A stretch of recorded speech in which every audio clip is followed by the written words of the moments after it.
Salut à tous et merci de nous retrouver sur Gabon 24 et notamment dans votre émission Sport en 13.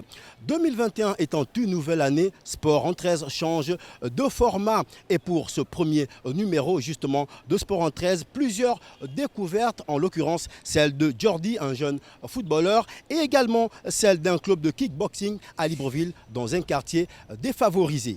Et puis, nous parlerons également de la balle jaune, le tennis, avec ce programme de développement initié entre la Fédération internationale et la Fédération gabonaise de tennis.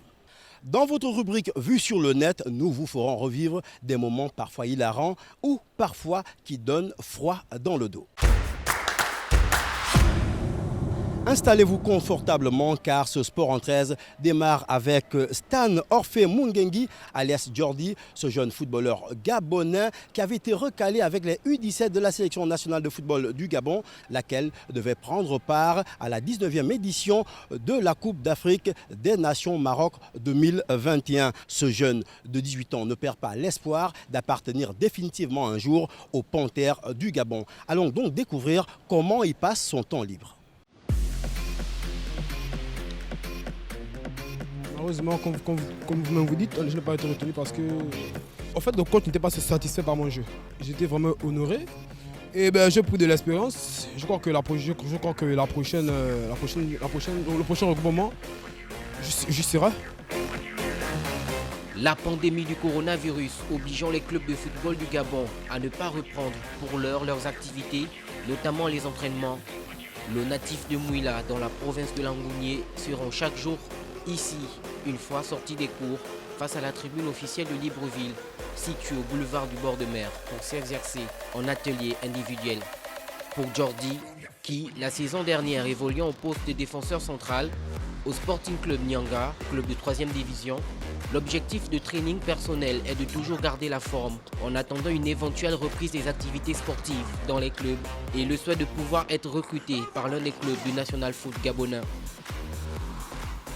Si le championnat reprenait dans mon pays, le Gabon, j'aurais aimé que les gens essaient de mettre vraiment l'œil sur les talents parce que je ne suis pas le seul talent, il y a plusieurs talents.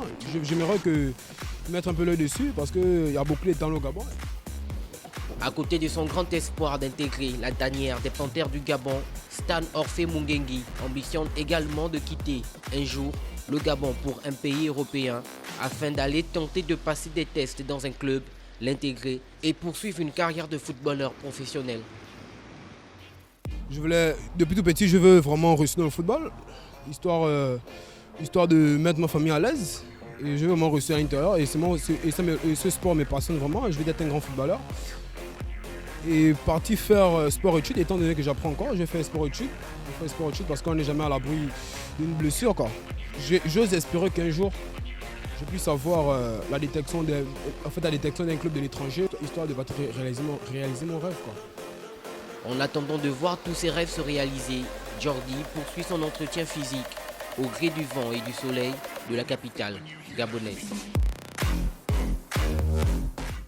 La Fédération internationale et la Fédération gabonaise de tennis lançaient un programme de développement de la discipline dans les établissements scolaires du Gabon afin naturellement d'éveiller la passion pour la discipline chez les plus jeunes. Et même si le programme s'est un peu essoufflé, certains veulent encore y croire. Regardez.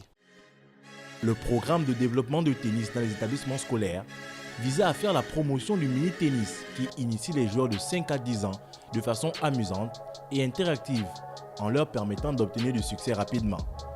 Mais alors que le programme a du mal à tenir la route, des passionnés de la petite balle jaune ont décidé de prendre la chose à bras le corps.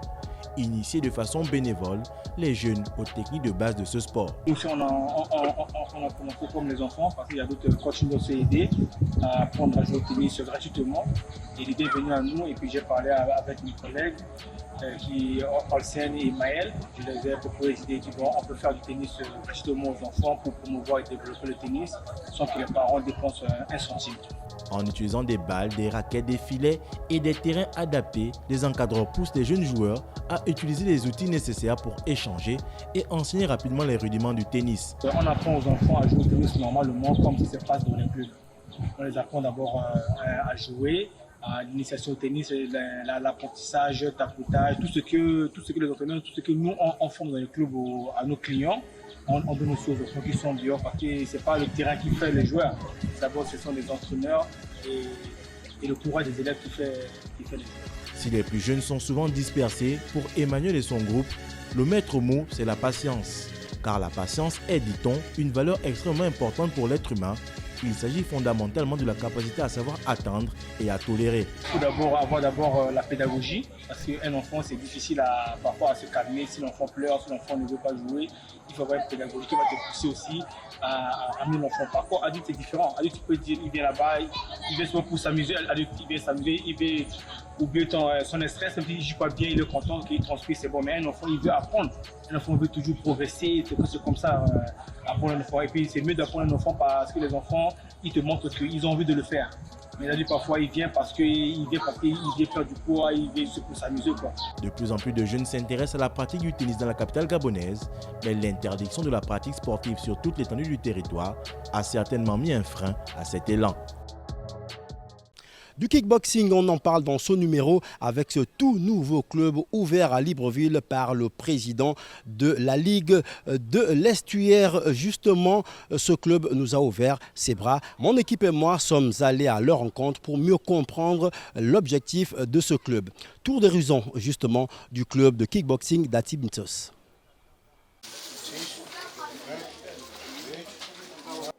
Et comme je vous le disais, nous sommes là à Tibntos, un des quartiers du 2e arrondissement de la commune de Libreville. Nous allons rendre visite à ce tout nouveau club de kickboxing où il y a eu un regroupement effectivement de jeunes qui se sont appropriés cette discipline d'arts martiaux, de sport, de combat. Et nous allons de ce pas rencontrer le président de la Ligue de l'Estuaire de kickboxing qui va justement nous édifier amplement sur la question. Qu'est-ce qui vous a poussé, maître, à vous intéresser à un quartier, l'un des quartiers, n'est-ce pas, défavorisés de la commune de Libreville? Bon, déjà, je dis déjà merci notamment à l'entraîneur, parce que vous savez, ce n'est pas souvent chose facile de regrouper des jeunes dans un quartier comme Atibntos, dont nous connaissons déjà la réputation. Ce qui m'a amené à m'intéresser, c'est surtout le quartier lui-même. Le quartier en lui-même, la réputation du quartier. Je me suis dit, tiens, s'il y a un jeune qui arrive à regrouper des gens au sein de ce quartier, à regrouper d'autres jeunes, les empêcher de tomber dans l'oisiveté avec tout ce qui l'oisiveté entraîne, tiens, il faut éventuellement être présent à ses côtés, sinon le soutenir dans son action. Alors maître, justement, dans cet accompagnement, vous, qu'est-ce que vous attendez de voir, n'est-ce pas, sortir de ces jeunes-là que nous voyons, qui s'appliquent amplement? Moi, je m'en souviens, quand j'étais un peu plus jeune, quand je vous voyais effectivement lever les jambes, frapper un peu et tout ça, c'est lointain. Mais aujourd'hui, lorsque vous regardez tous ces jeunes-là, qu'est-ce que vous aimeriez voir sortir de ce club demain? Bon, déjà, ce que j'aimerais voir sortir de là, c'est d'abord que ces jeunes puissent faire mieux que nous, parce que nous, les conditions étaient difficiles, l'État n'accompagnait pas. Aujourd'hui, l'État accompagne, et accompagne notamment à un certain niveau. Nous espérons que cela va perdurer et que l'accompagnement sera mieux.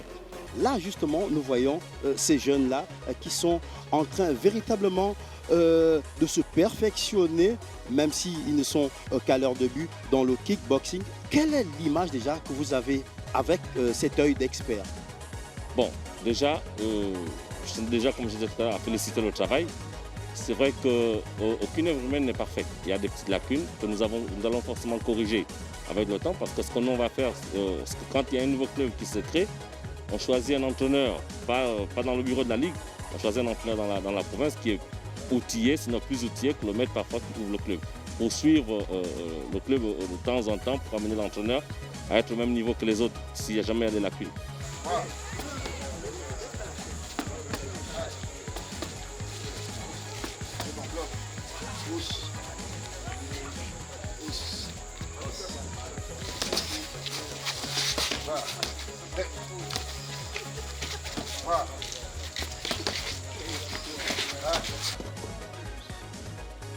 Justement, comme vous l'avez vu, je me suis essayé au kickboxing et je puis vous paraître que désormais, je pourrais combattre avec tous les kickers du Gabon. C'est une blague quand même. Et justement, le maître Erwin, qui m'a appris quelques petites techniques, va de ce pas nous expliquer un peu de long en large comment lui est venue l'idée justement de venir ici à Timisos, ouvrir ce club-là de kickboxing. Alors maître, depuis combien d'années vous enseignez déjà dans ce quartier? Ça fait pratiquement 3 ans que j'enseigne du kickboxing à ces jeunes du 2e arrondissement. Pour moi, si j'ai eu ces rêves et cette ambition, c'est parce que j'ai constaté que beaucoup de jeunes se lancent dans le banditisme, ne sont pas encadrés par des gens. C'est ce qui permet en sorte qu'au long de journée, il ne fait pratiquement rien, n'a perdu la journée, il est obligé de se lancer dans la délinquance. Et je me suis dit, avec beaucoup de mes supérieurs dans le monde du sport, d'encadrer ces jeunes-là, afin qu'ils puissent être intéressants dans les jours à venir. Merci maître. Alors on va faire le dernier salut avant de nous quitter.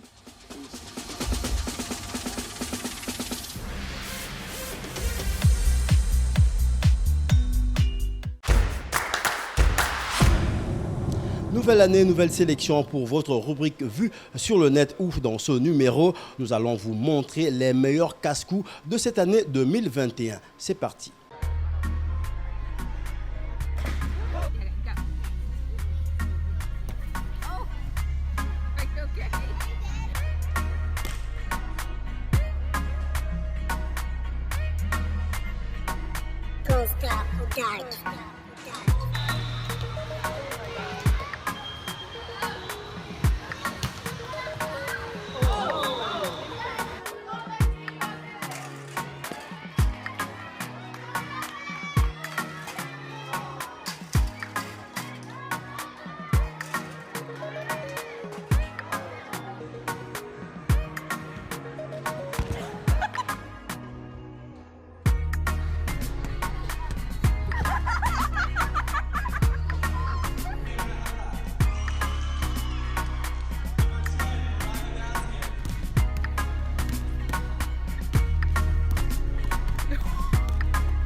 Et c'est ainsi que se referme ce sport en 13 amis sportifs, tout en remerciant toute l'équipe technique qui a rendu possible la réalisation de ce numéro. Quant à moi, je vous demande de continuer la pratique quotidienne des gestes barrières. Restez sur Gabon 24 et restez surtout comme un ballon de football, toujours en mouvement.